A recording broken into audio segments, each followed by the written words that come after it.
Vision Vision Conversation with the incomparable Nikole Hannah-Jones from the New York Times and creator of the 1619 Project. We will do an introduction, a proper introduction of Ms. Hannah-Jones, who has asked me to call her Nikole, so I will oblige and call her Nikole. We are absolutely honored to have you here this evening with us.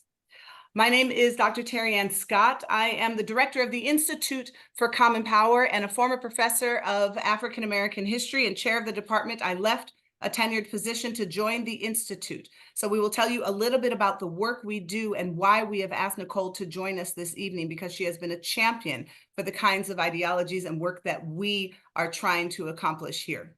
I am joined by my colleague, Charles Douglas, who is the executive director of Common Power and formerly for over a decade worked in marketing at Starbucks, who is joining us actually this evening from Auburn, Alabama, just fresh coming from Las Vegas, Nevada, where he and a group of about 50 volunteers were knocking on doors and mobilizing voters.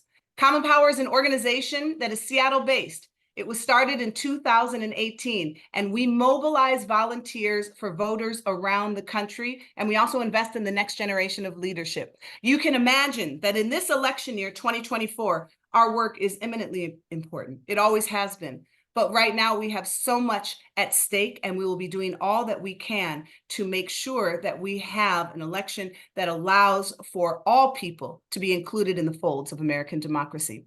We started the Institute for Common Power just 2 years ago. We're actually celebrating our 2-year anniversary this June.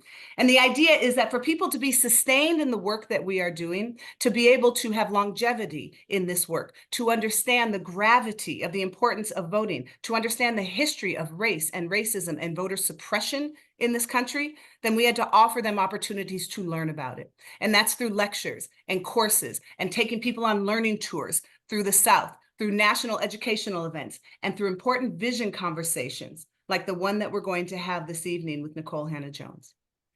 It's my great honor to be able to introduce Ms. Nikole Hannah-Jones. She is a domestic correspondent for the New York Times Magazine, and in 2020, she won the Pulitzer Prize for the New York Times best-selling book, The 1619 Project, A New Origin Story. It's now available in paperback, and she is joining us while she is going to be engaged in a long journey of a book tour for that paper book. It's also a documentary. It's a children's book. It's a podcast. It has created tremendous change and conversation.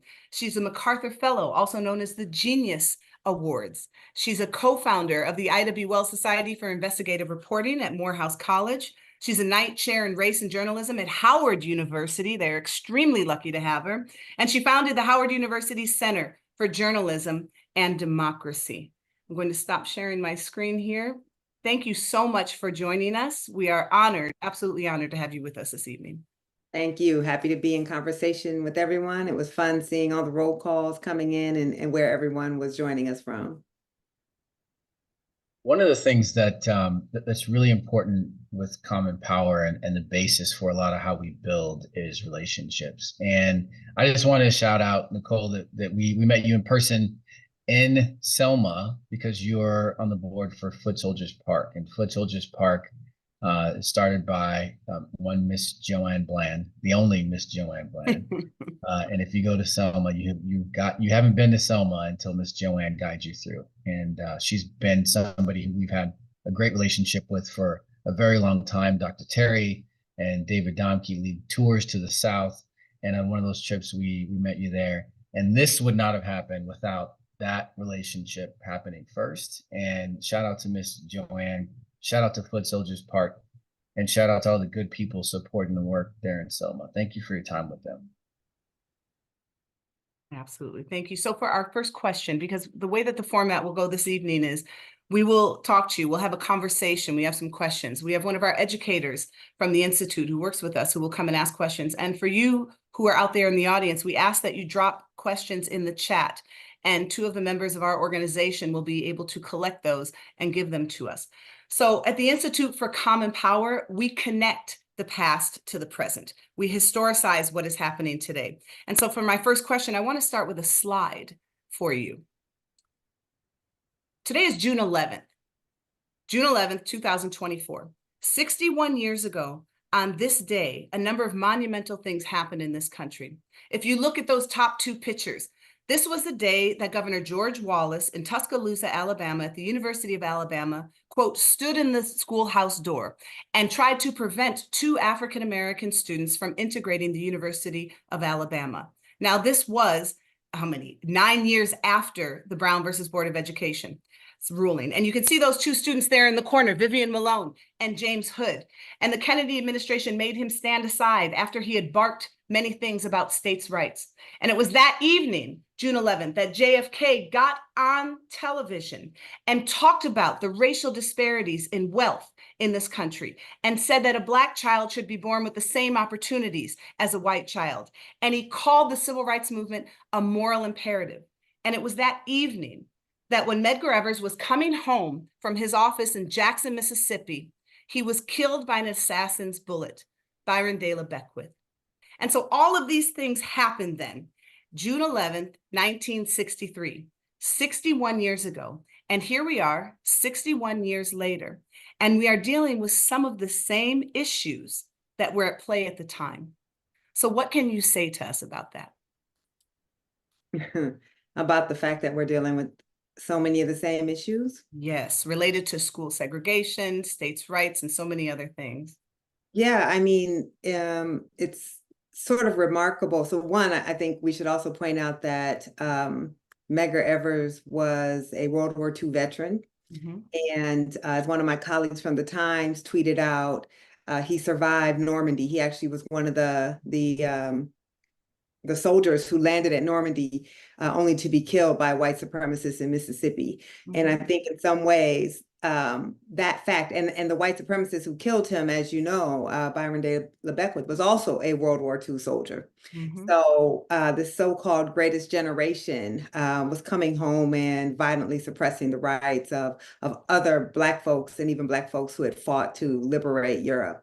And I think in many ways that summarizes the American experience, that we have always been a deeply hypocritical nation, in tension with the image of a great democracy and a liberating force across the world, while grappling to ensure basic rights for citizens here in the United States.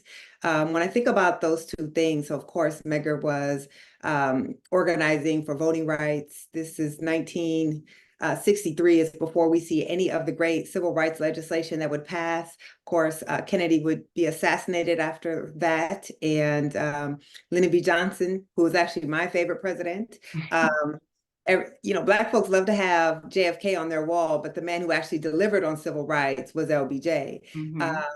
He's the one who helped propel the 64, 65, and eventually the 68 Civil Rights Acts through Congress. So I think we shouldn't be, I think sometimes when we see these images in black and white, we think this was a long time ago. Right. 13 years before I was born. Right. That Black folks were still having to fight for basic rights of citizenship that everyone else enjoyed. So in some ways, we shouldn't be surprised that we're still having these battles, that a nation that just 60 years ago didn't think Black people should have the right to vote, didn't think Black people should have the right to use public accommodations, thought it was okay to segregate Black folks, and where we were having to have the National Guard just to allow us to go into universities that our parents paid tax dollars for, by the way, that this is a very recent history, and that in fact, it's been a very short time that we've even tried to attain multiracial democracy. So of course, it is under attack. We were never meant to have a democracy where Black and brown people get to determine leadership. Yeah, let's stick with Medgar Evers in 1963. You talked about how he was fighting for voting rights, and one of the things that I'm going to be doing on this, Terry is the best historian in Common Power. No shade to Dr. David Domke. One of the things I'll be doing is bringing it to the present, though. And I've got to ask this because we were just in Nevada with 50 volunteers who are essentially doing some of the same things, pushing against those who would tear down our democracy, fighting for voting rights. What are some of the lessons that we can bring forward from maybe Medgar Evers himself from 1963 generally, to put into practice today. We take these trips down to the South. We study history so that we can do better today in today's fight. Is there anything specific that pops out for you from him or from that year? Well, yeah, a few things. I mean, one, you have to begin with the sheer courage Yeah. of what this man was doing. This is Mississippi. Mississippi was the most strictly apartheid state in the United States. It was also the most violent against Black people in the United States. It lynched the most Black people of any state in America. There was no FBI office in Mississippi until two white civil rights workers were murdered, Goodman and Schwerner. So no help was coming. Right. If the Klan wanted to get you and you called law enforcement, the Klan was law enforcement. Right.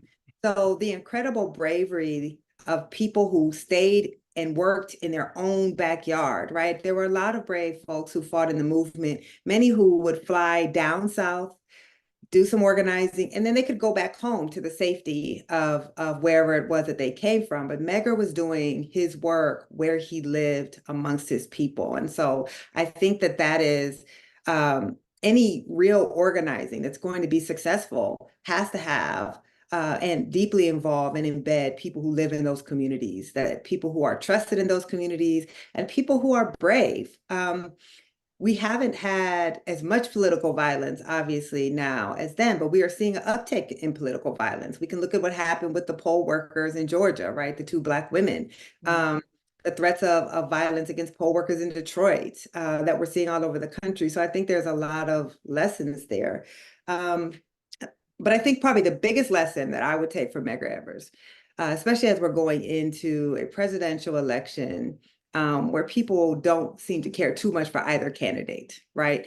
And particularly Black Americans who don't necessarily feel that the current president has delivered on some of the promises that have been made.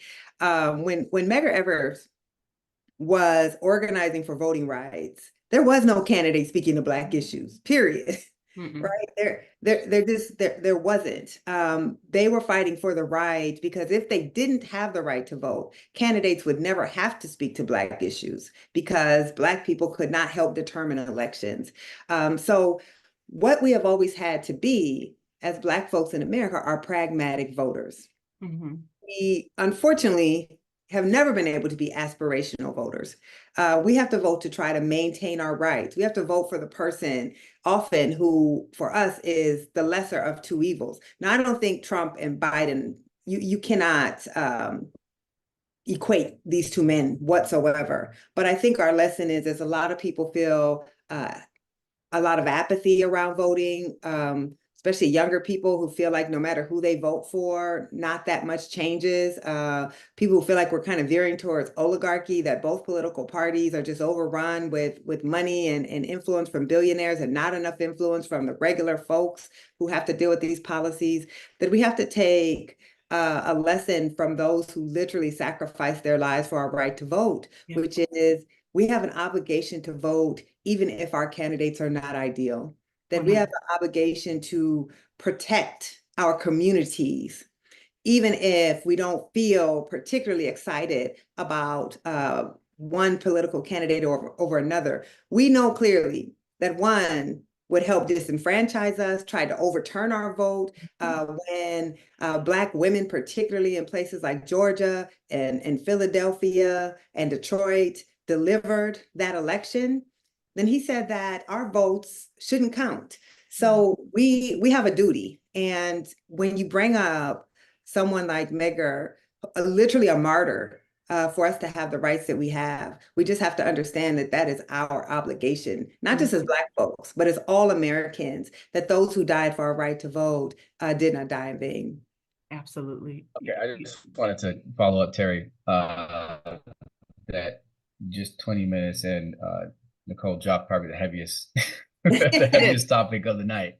Heaviest topic of the night and we one have that's closest to our hearts.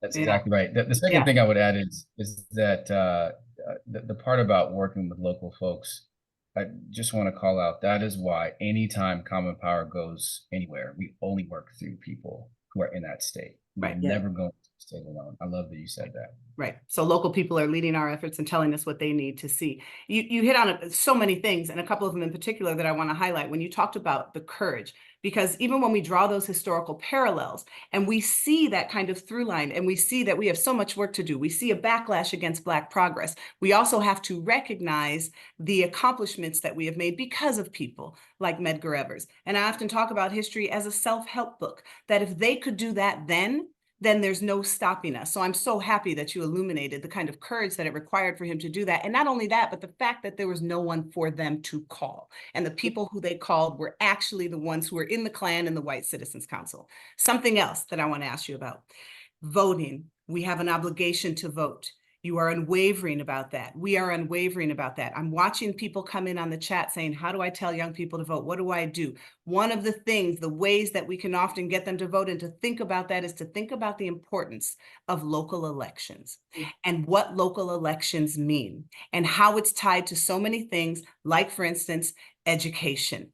Just yesterday, the South Carolina Board of Education removed African American Studies as an AP course. The irony of that is beyond glaring, and it actually gives me goosebumps to think about that from a state that was a Black majority, from a state that is so central to our history, and that it is one state of so many where this is happening. I know for you, you have The said most Africans trafficked into the United States came through the Port of Charleston. right. It's Amen. insane. Thank you. Insane. And you continue, you've talked about the importance of African American studies for you. Can you further explain to our audience why this is happening, what it means, and what we can do about it? Yes. Before I get into that, though, I just want to affirm what you just said about local and state elections, because I think what we can't do with young people is dismiss how they feel. They have legitimate reasons to feel like they feel. And I always am amazed at how older folks want to talk down on young people and then expect them to listen to us at the same time. It doesn't work. I feel apathetic about this presidential election, honestly. I mean, I know what I have to do. And I'm going to do what I have to do, but we have to acknowledge why they feel like they feel, and then help explain to them that though the media might only pay attention to elections every 4 years and the presidential election, that what has the most impact on their lives are their local, right? Their municipal elections, their state elections. Just look at the abortion bans, right? Just look at, like you said, state legislature banning, literally, first they said, when they came after CRT, that they weren't banning Black history. Right. Then they were like, just kidding, we're actually banning Black history, right? So I think, like, just helping young people understand, you know what, you have a right to feel exactly how you feel about the presidential election, but there's more at stake here. I think it's a really important strategy, because people, and no matter, even if we had the most amazing presidential candidates, as you all know, most of what impacts your life every day is not what happens in DC. It's what happens in your state house, and it's what happens on your city council and your county board. So I think that helping young people understand that, but not dismissing them and not diminishing their concerns is really important, and trying to find a way instead to encourage them to go out and vote for their community, if nothing else. So why are they banning Black history? It's actually pretty easy. I get a question a lot about why is it Black history in particular that gets targeted, right? No one's coming after Asian American history, European history, excuse me, Indigenous history, though they could for similar reasons. The reason they ban Black history is Black history is inherently political, because Black history gives life to the entire American project. So if you want to teach these ideas of American exceptionalism, that we were founded on freedom and ideas of liberty, we're the greatest democracy the world has ever seen, how do you deal with us? How do you deal with why Black people are in this country at all? Well, then you have to acknowledge the lie, the crack at our foundation.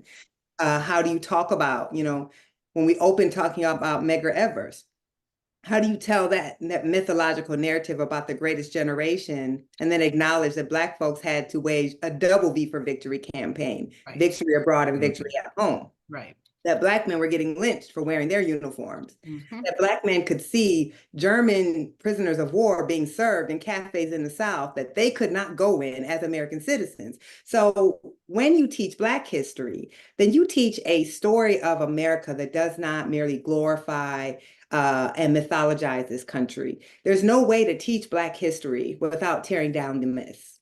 Yeah. And that's why Black history becomes so targeted. So commonly, the 1619 Project, people often refer to it as a work of history. But as you know, as a historian, what history really is memory. Everything that happened, but we just don't learn about most of it. And so what we're really learning is this particular historical moments framed a particular way to make us have the same shared memory of our country. And Black history, African American studies, the 1619 Project is saying, actually, we want to give a different shared memory of this country, one that is more honest. And that's dangerous to power. Right, because power uses memory to justify its power. If you believe that we're an exceptionally free nation, that anyone who wants to work hard doesn't have to struggle, then if you believe that, you don't challenge the grave inequality that we see all across our society. You don't challenge why, one man can hold billions of dollars on the back of low-wage Amazon workers. And, he has so much money, he can just go to the moon for fun and thank the low-wage worker that's having to urinate in a bottle in the car because they don't get bathroom breaks, right? If you don't learn the history that built that, then you don't challenge the structural inequality that you see. And power likes to operate invisibly. Power likes to operate as if it has a mandate to operate that way. And these more truer versions of history challenge us to think about and imagine a different society and to know that the society we have has been constructed and it doesn't have to maintain or be maintained the way that it is. I've got a question, and maybe Terry, this might be for you too. So, Terry, you are a tenured professor in African American history you were in the educational system for your whole life before leaving to join Common Power. And Nikole, you've got this massive education project that exists outside of traditional educational norms and government. Is the future of more honest and involved citizens, more civically responsible citizens who would learn this history? Is it that we enshrine better this kind of education within government, that we try to make that change within the system, or do you think that at least in the near future, that these solutions will come from outside the government first as a model? So I feel like you were asking that of myself and Terry. Both of y'all. Yeah, I want Yeah. to see what Terry has to say I would too. love to hear what you think, Terry, and then I'll respond. Yeah, repeat the last part of that, Charles, because I want to make sure I understand. I mean, the simple version of that is, do you think that we reform education by reforming the government first, that the solution is within the government, or do you think that we should push for something outside the government that's an example of that, like we have with Common Power and like Nikole has with the 1619 Project? You have to step outside of the traditional confines of education. The reason I left the academy is so that what I could teach and what I could learn could extend beyond the classroom. And so it comes from the bottom up and from the top down. We take people on tours through the South to teach them this history, to empower people on an individual level so that they go back into their spaces and they can spread that information and use that power to expose why structural inequality exists. I mean, you said power uses memory to justify its power. If we can help people understand the exact ideas, the exact historical processes that created something like redlining, that creates modern redlining, that Wells Fargo and Bank of America and other organizations continue to engage in to continue to promote and to widen a racial wealth gap, then we can be able to create change. When students get up and walk out of their classrooms and out of their schools because they're pissed off that they're not able to learn a history that they want to know, that's how we affect change. And we affect it from the top down as well. And with the power of our vote, with the power that we have to instill in particular politicians that we will not tolerate these things, that's how we create change. When you allow people to remain ignorant, then you can control them. And that's why African American studies have been removed from these spaces. That's why people are trying to control the flow of information and deny systemic racism, deny racial violence in our history. Yeah, I think I would say you have to do both. Mm-hmm. I'm not willing to cede the public sphere of education. We know that 9 out of 10 American children attends public schools. There's nothing else in American life that exists where people across every sector of American society engage in the same institution, except for our public schools.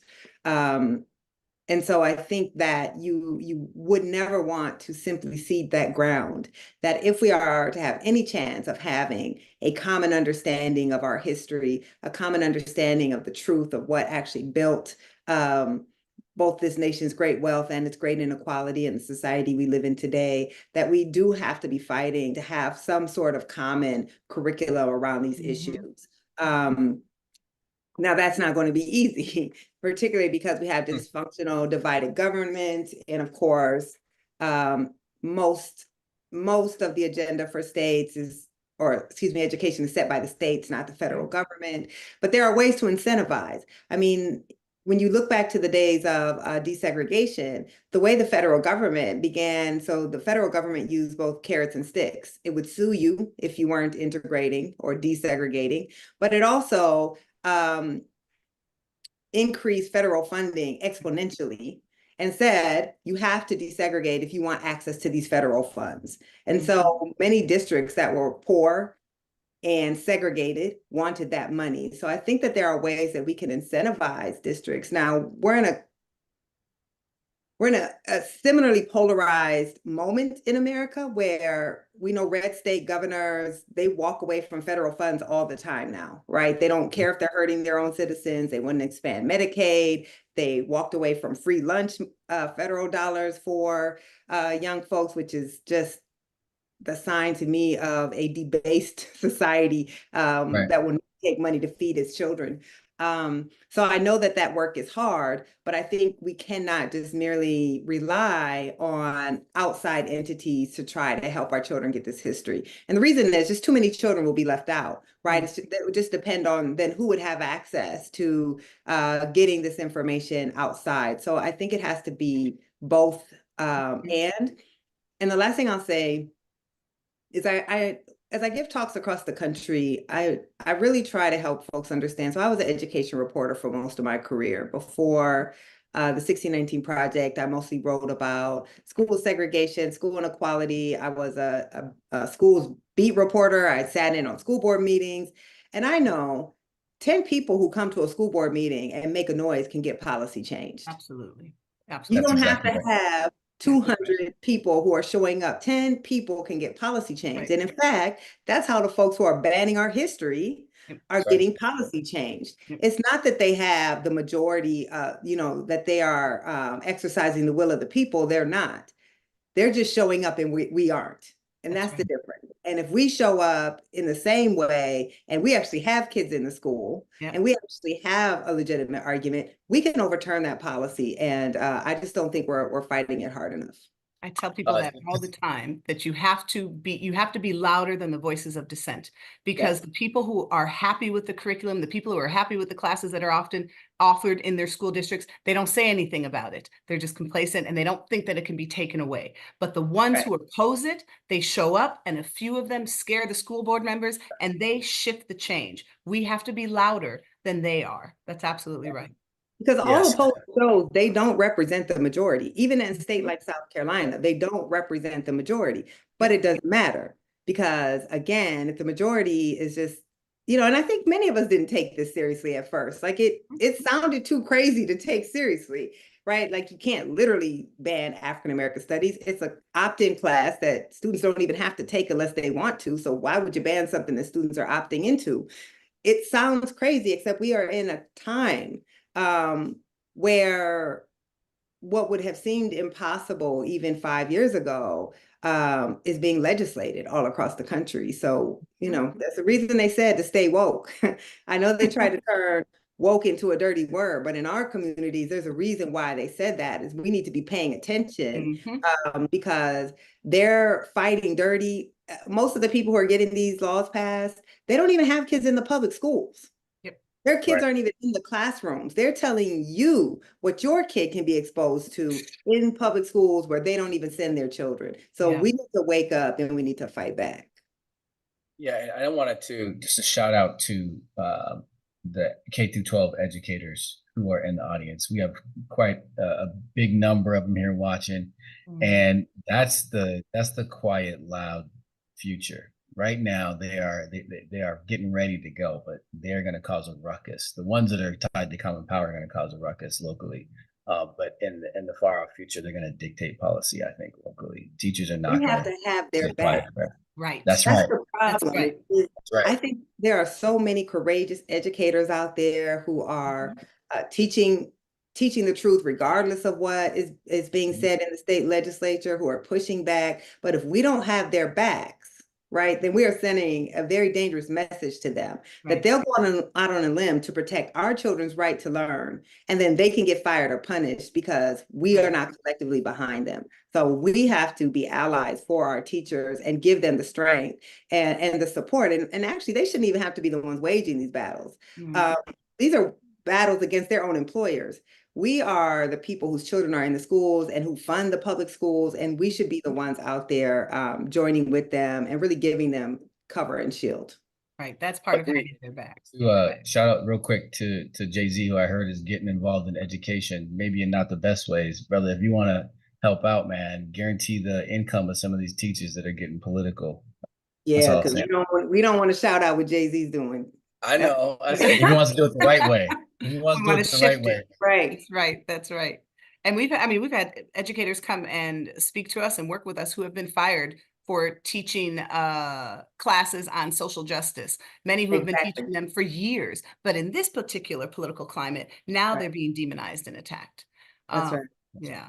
And I want to stick on structure, and actually we're bringing one of those educators on in just a moment to ask you a question from Ohio, but I want to stick on structural inequality and some of the things that you're saying about education, because we have truth under assault, whether it is removing African-American studies or removing a book that is written by Linda Lowry about her journey from Selma to Montgomery and saying that that's too divisive and dangerous and saying you can't read that in a school. We also have something that you have written about and investigated and have personal experience with, which is the resegregation of schools. I think for a lot of people, they may not be as familiar with what that means and what occurs in those spaces. Recently, you posted that just a couple of days ago was the 8th anniversary of your cover story for the New York Times Magazine about resegregation in schools in, ironically, the wildly diverse New York City. And you've written about it in Alabama. Charles is sitting in Alabama right now. We do a lot of work in Alabama. And you said, and I love this quote, so I want to read it. Elite parents and politicians conspire with structural inequality to keep our schools separate and unequal. So number one, you have politicians in there, which means we vote them in and we decide if they're not there. So there's power in what we can do there. Number two, can you talk to us about what that looks like? Because I think there are people on this call who don't realize that this is happening. What do those efforts look like? How do they impact economically marginalized Black and Brown children? Yes, so man, that's a long, complicated answer. I'm going to try to truncate as much as possible, but so one, we should be clear that most of the country outside of the South never actually integrated its schools. The reason I wanted to do that cover story based in New York City was I had been spending a lot of time investigating resegregation in the South, but the reason the South could resegregate is because it actually had desegregated. The North has never really had resegregation because the North never really desegregated. So we love to look down on the South as being backwards and racist, but the South was just explicit with its racism. And the North, as we know, like to hide behind the shield of saying, well, we didn't have Jim Crow laws, and yet used official policy, used gerrymandering, used school attendance zone, housing segregation to keep its schools segregated. And all of the most segregated schools districts in the country are in the North. We can just go down the list. New York, Detroit, Chicago, Philly, just go down the list. And so much of my writing about school inequality and segregation was not speaking to conservatives. It was speaking to progressives. It was speaking to people who say they believe in integration as a ethos, but make entirely different decisions when they're talking about their own children or their own communities. And in fact, often maintain segregation when it comes to practice, even though they say that they believe in integration. So that's what I, was talking about. New York is diverse and yet extremely segregated. Our public school system is only 14% white. Most white American or white people in the city of New York withdraw from the public system altogether. And those who remain in the public system are in majority white schools. So do the math on that. If you are a majority non-white district, how can you have all these majority white schools? That is also a sign, right, of official policy that meshes with individual choice and white parents, and now to a large degree, middle class and upper class Black parents who are using their power to ensure that they don't have to send their children to schools with poor Black and brown children. So much of my work is really trying to get those well-meaning folks to understand the role that they play in maintaining grave inequality for most Black and brown students in this country. And we don't have to look to the South. To this day, the South is the most racially integrated schools in the country. And that's because they were forced to integrate by the courts. The North, even though courts found de jure segregation, which means official segregation in schools all across the country, because we have so much in the South, most school districts were countywide. So you couldn't just leave New York and go to Westchester County if you wanted to avoid integration if you were in the South, right? Because the entire county would be under a desegregation order. But in the North, you might have 20 different school districts in one county. And so the way that we were able to maintain segregation in the North has largely been through housing, and that maintains.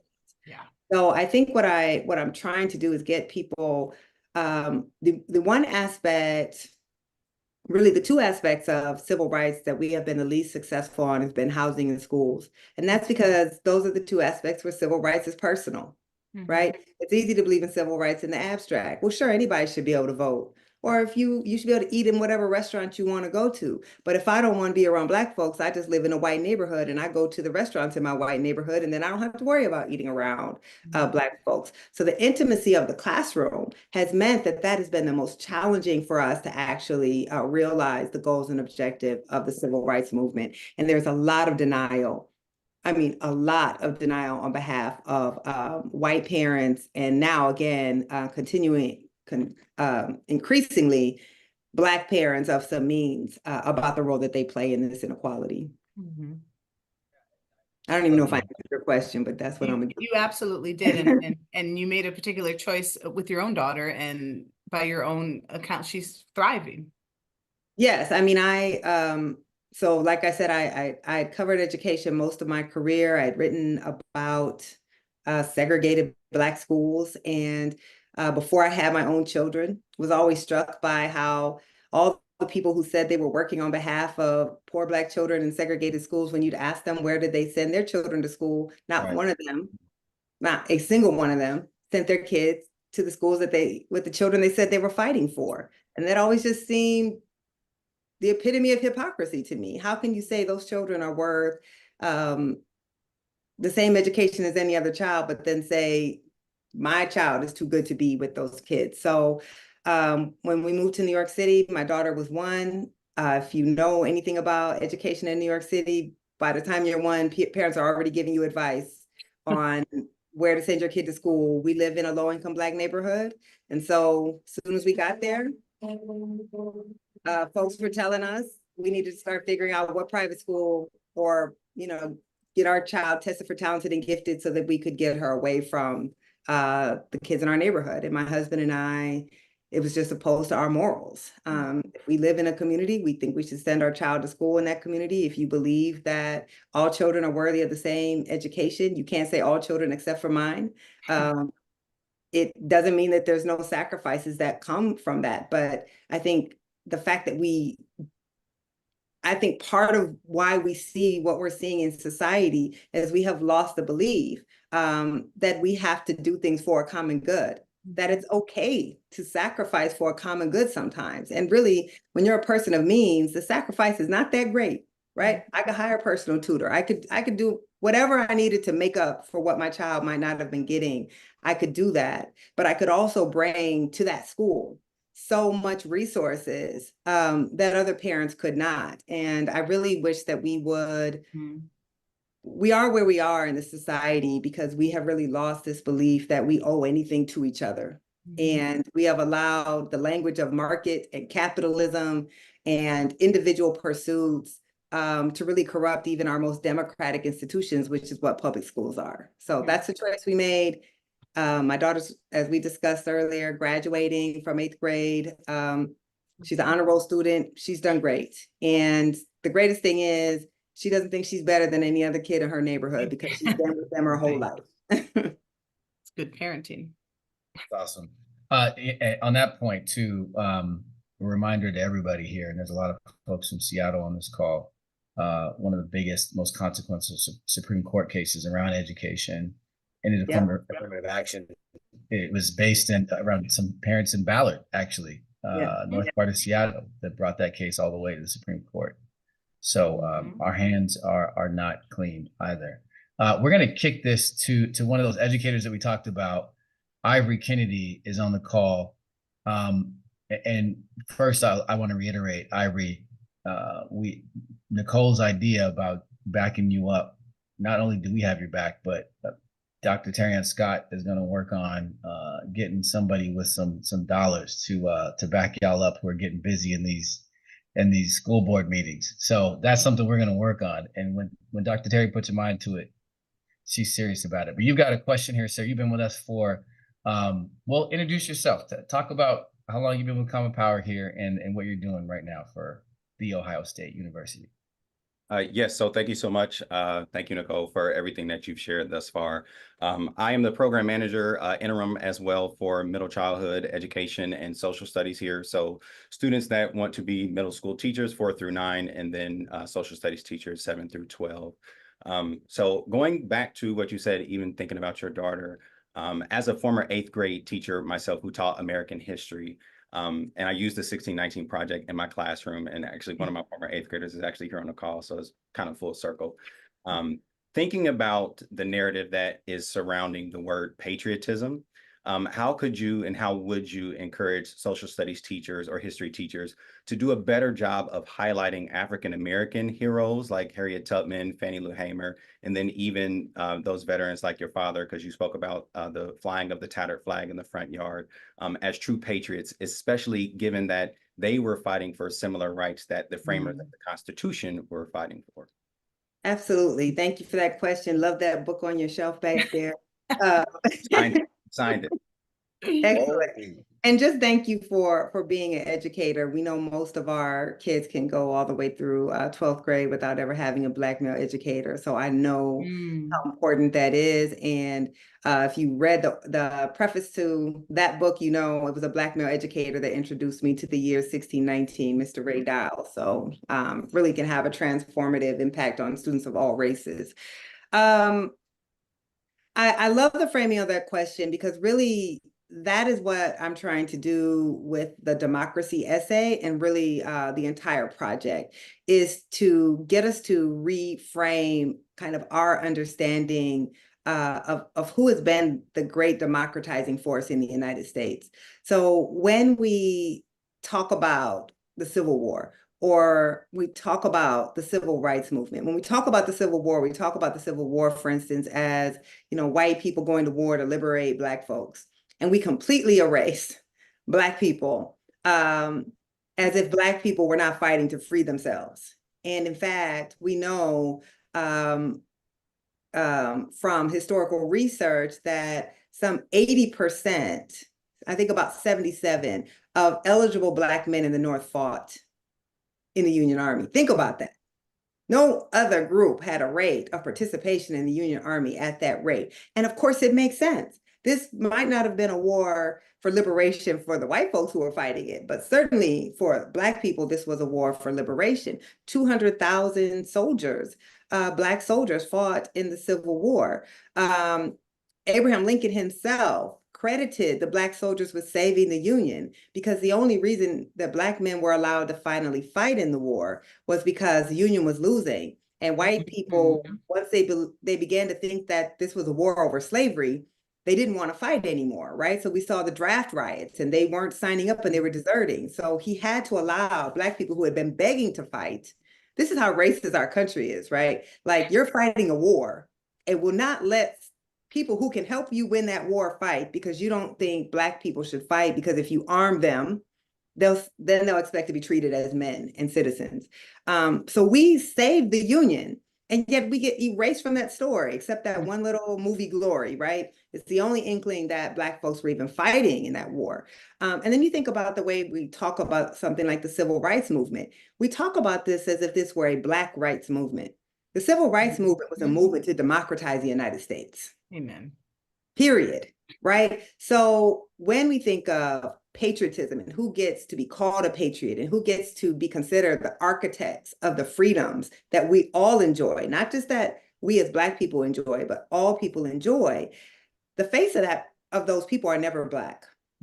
And that is the argument of the project, is that those white men in 1776 through 1790s, they wrote out the lofty ideals of freedom, but they did not believe in those ideals in practice. But Black folks read those words and said, actually, we believe that those words should be made manifest for all people, and have fought generation after generation to make those true.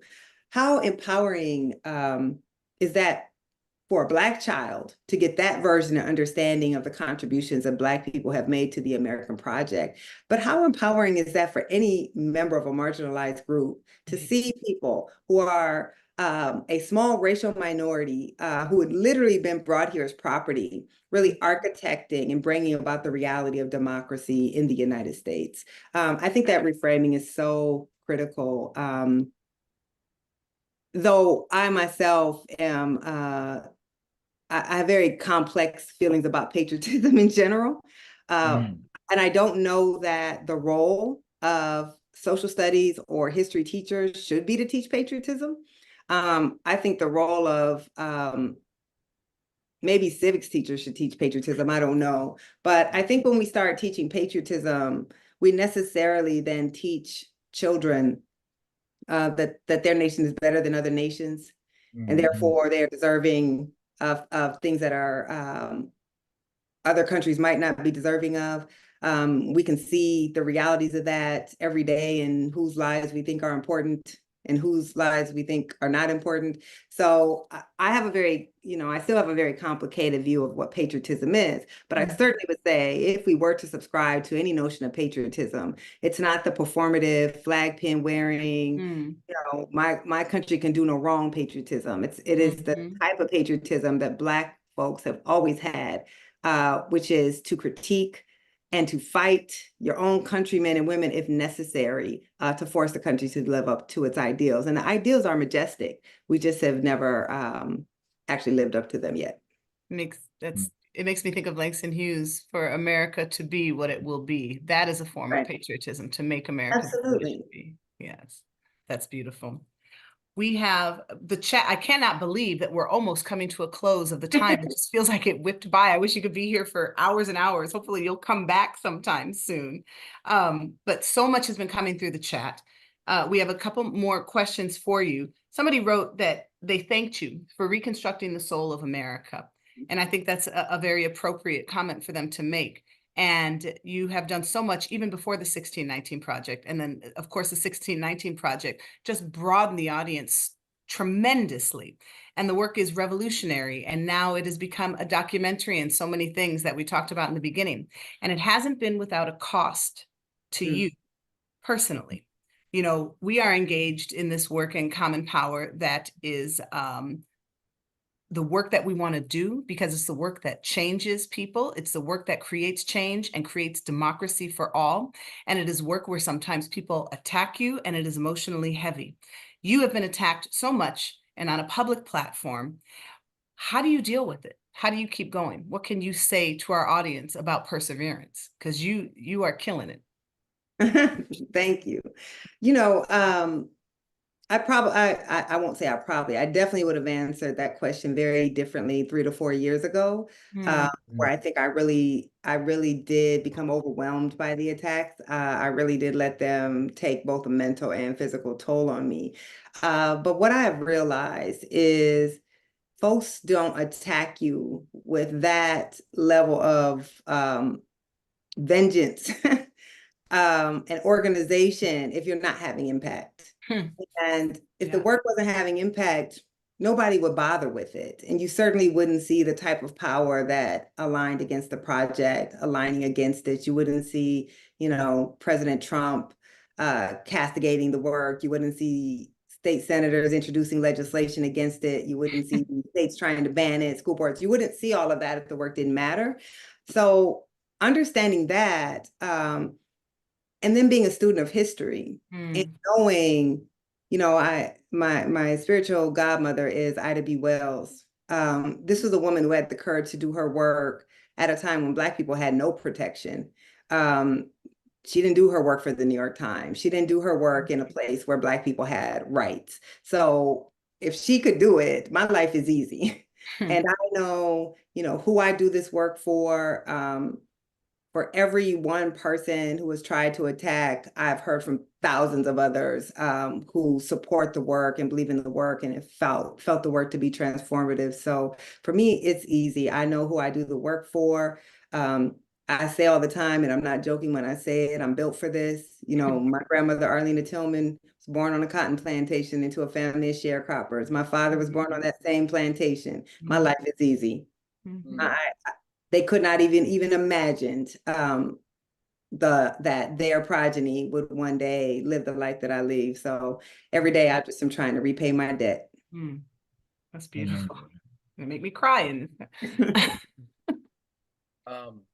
So along those same lines, and I gotta say too, shout out to my father, who's a Black Panther, and did it the hard way. So I think the same way, actually. When I wake up and I do this work, I think we actually got it pretty easy compared to the folks who bled and died actually just to register to vote. That's right. Let alone vote. For those folks, along the lines of how do you keep going? And again, I keep calling back to the president and the people who are here. This is a community of people who are working for other people, who are coming together to get out the vote in 2024. And we're about halfway through, but we're not even to the tough part. What would you say to them? Because they're listening right now. What would you say to them as a message to call back on, to keep going when it gets tough? Because it's going to get much harder for all of us. It is. I'm not a inspirational speaker. I'm the person who has to bring the dose of reality. We are in some very dark times, I'm afraid. You